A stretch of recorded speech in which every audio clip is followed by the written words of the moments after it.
आप लोग लाखों की संख्या में आए हो।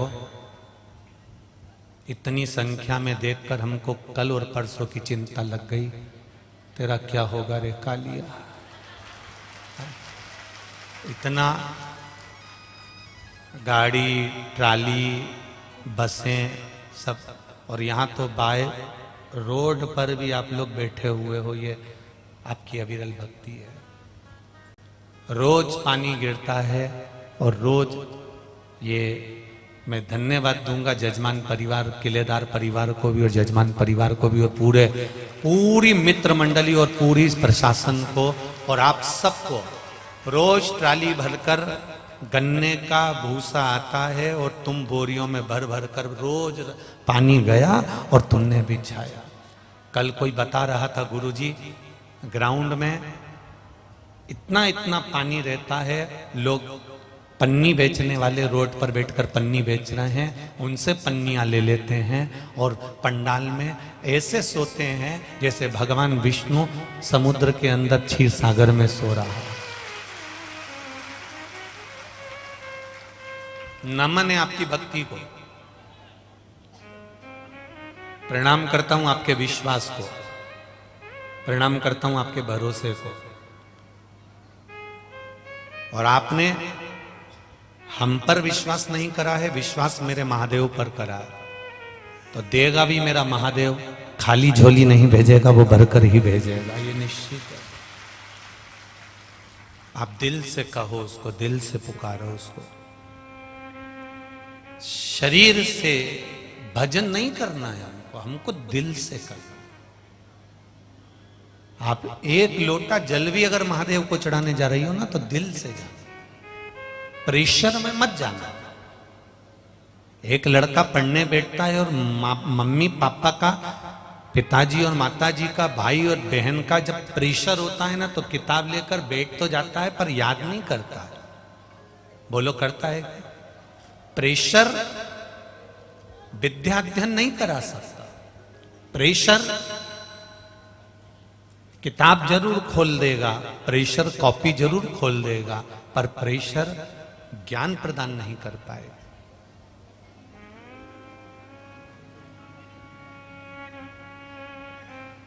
ये हमको स्वयं धारण करना पड़ेगा। लाखों कोचिंग है, तुम्हारे बैतूल में भी कोचिंग क्लास बहुत चलती होगी, चलती है? अरे बोलो तो जम के, चलती है?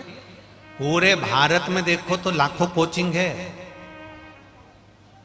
और पूरे भारत में देखो तो ज्ञान देने वाले भी करोड़ों हैं। हमारे जैसे भी ढेर सारे होंगे। ज्ञान देने वाले भी करोड़ों में हैं, कोचिंग क्लासें भी करोड़ों में हैं, ज्ञान प्रदान करने वाले भी ढेरों में, लाखों में, करोड़ों में मिल जाएंगे। पर उससे ज्यादा ज्ञान जब मिलता है जब इस शरीर के द्वारा हम कर्म करते हैं, और कर्म कर कर जब हम आगे बढ़ते हैं, तब जाकर इस जीवन का उत्थान हो पाता है। एक लोटा जल महादेव को चढ़ाओ, पर उसके साथ में आप अपना कर्म भी करिए। शिव जी को एक बेलपत्र चढ़ाओ, पर उसके साथ आप अपना कर्म भी करिए।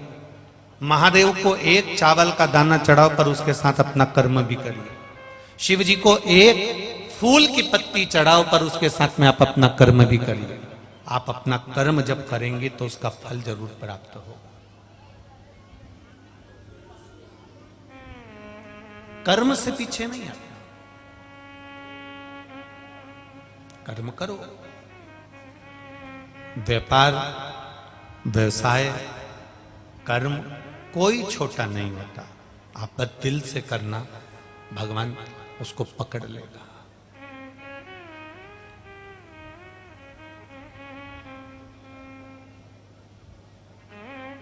ये सोचकर भगवान का भजन करा करो कि हम भगवान की निगाह में हैं, भगवान की दृष्टि में हैं, भगवान के चरणों में।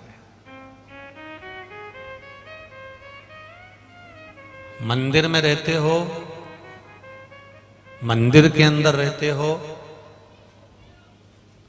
तो किसके चरणों में रहते हो? बोलो बोलो, जम के बोलो जरा। भगवान के चरणों में हो। काय में हो? भगवान के चरणों में। जब तक महादेव के मंदिर में बैठे हो, महादेव के चरणों में हो, राम मंदिर में बैठे हो, राम जी के चरणों में हो, कृष्ण मंदिर में बैठे हो, कृष्ण भगवान के चरणों में हो, देवी के मंदिर में बैठे हो, देवी के चरणों में हो। अब मंदिर से निकलकर तुम अपने मकान में चले गए, घर में चले गए, तब अब भगवान के चरणों में हो क्या? जम के बोलो, नहीं। मंदिर छोड़ा आपने, मंदिर से निकलकर आप गए, तब आप भगवान के चरणों में अब नहीं। तो फिर अब हम भगवान के चरणों में नहीं है तो करें क्या? अब हम दुकान पर जाएंगे, झूठ बोलेंगे, प्रपंच करेंगे, छल करेंगे, परिवार को चलाने के लिए तो सब कुछ करना पड़ेगा। हम बोल भी देंगे ना कि तुम झूठ मत बोलो, तो तुम अभी खड़े होकर तो कहते कि मैं कसम खाता हूं मैं झूठ नहीं बोलूंगा, पर हमें मालूम है कि तुम भेरू पक्का सिंदूर चढ़ा हुआ, कोई साधारण नहीं हो, तुम झूठ नहीं बोलोगे, ये हो ही नहीं सकता। हम आपको कसम दिला दें कि तुम ये काम तुम्हें नहीं करना है तो तुम करोगे जरूर।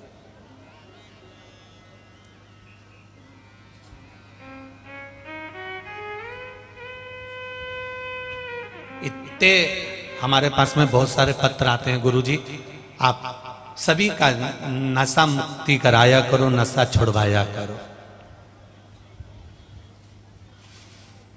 मान लो हम ताप्ती जी में ले जाकर इनको खड़ा भी कर दे, जितना नशेला बैठा हो, जितना मदिरा पीने वाला, दारू पीने वाला हो, जुआ खेलने वाला हो, व्यसन करने वाला हो, मदिरा पान करने वाला, मांसाहार करने वाला, इनको ले जाकर हम ताप्ती जी में खड़ा भी कर दो। मान लो तुम तो ये समझो कि खड़ा कर दिया, कसम भी दिला दी, तो ये छोड़ देंगे क्या? बोलो तो जम के जरा।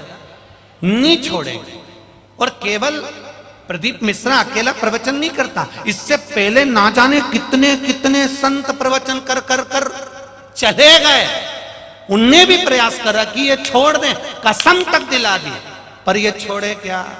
नहीं छोड़े। इनको कितनी भी कसम दिला दो, चाहे तुम इनको सौगंध दिला दो, चाहे ताप्ती जी में खड़ा कर दो, चाहे नर्मदा जी में खड़ा कर दो, चाहे गंगा जी में खड़ा कर दो, ये सौगंध दिलाने से नहीं छोड़ सकते। ये छोड़ेंगे जब ये भगवान की भक्ति में डूब जाएंगे, तब इनको नफरत होने लगेगी और भजन की मस्ती चढ़ जाएगी।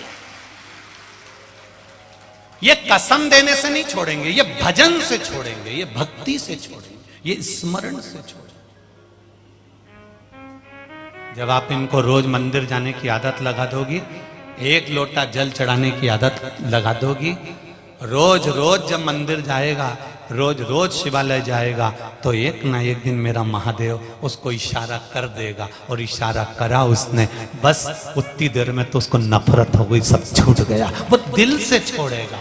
कसम से बुराई कभी नहीं छूटती, कसम से बुराई कभी नहीं छूटेगी, कसम देने से मदिरा पान नहीं छूटेगा। यहाँ कई माताएं बैठी होगी जो बेचारी शादी करके आई होगी, तो 8-10 दिन बाद ही उसने अपना सिर पे हाथ रख के कसम दे दी कि तुम तो नहीं पियोगे ना, तुम तो गलत काम नहीं करोगे ना।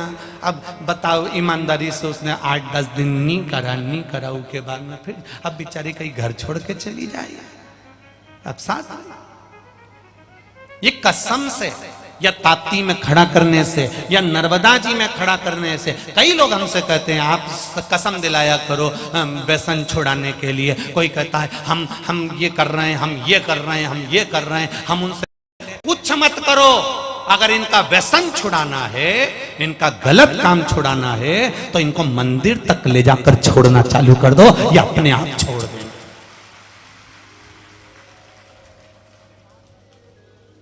जब तक भजन का बल नहीं बढ़ेगा, तब तक नशा नीचे नहीं दबेगा। भजन के बल को बढ़ा लो, भक्ति के बल को बढ़ा लो।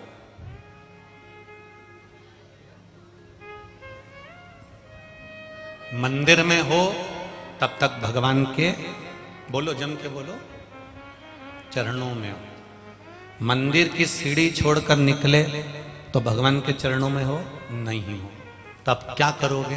तब मंदिर में ही भगवान से कह देना मंदिर में हूं तब तक तेरे चरणों में हूं, और ऐसी कृपा करना मैं कहीं पर भी रहूं, यहां तेरे चरणों में रहूं और वहां तेरी शरण में रहूं, जहां रहूं तेरी शरण में। मंदिर में तेरे चरणों में रखना, दुकान पर रहूं तो समझूं कि तेरी शरण में हूं, घर में रहूं तो समझूं कि तेरी शरण में हूं। तू मुझे खाने को दे रहा है, तू ग्राहक बनकर आया है, तूने मुझे संभाल लिया है, तू मुझे संभाल रहा है। आज अगर ये बात्री परिवार या ये कौशल परिवार या ये कथा करवा रहा है तो ये भगवान की शरणागति से करवा रहा, कि वो करने वाला है, अपन तो केवल एक निमित्त मात्र है, केवल निमित्त।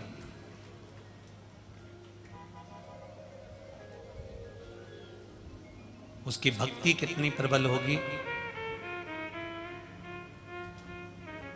उसके भजन का बल कितना प्रबल होगा। एक साधारण सा मनुष्य भजन करता है और एक संत और सती भजन करती है। साधारण सा मनुष्य भजन करता है तब परमात्मा नहीं आता, संत और सती जब भजन करती है तो भगवान को खींच कर बुला लेती है। इतने लोगों में, लाखों की संख्या में आप लोग कथा श्रवण करने के लिए जब आते हो, इतने लोगों में कोई ना कोई एक संत स्वभावी, कोई ना कोई एक सती ऐसी कथा में आ जाती है जिसका स्पर्श दूसरे को हुआ, दूसरे से तीसरे को हुआ, तीसरे को चौथे को हुआ।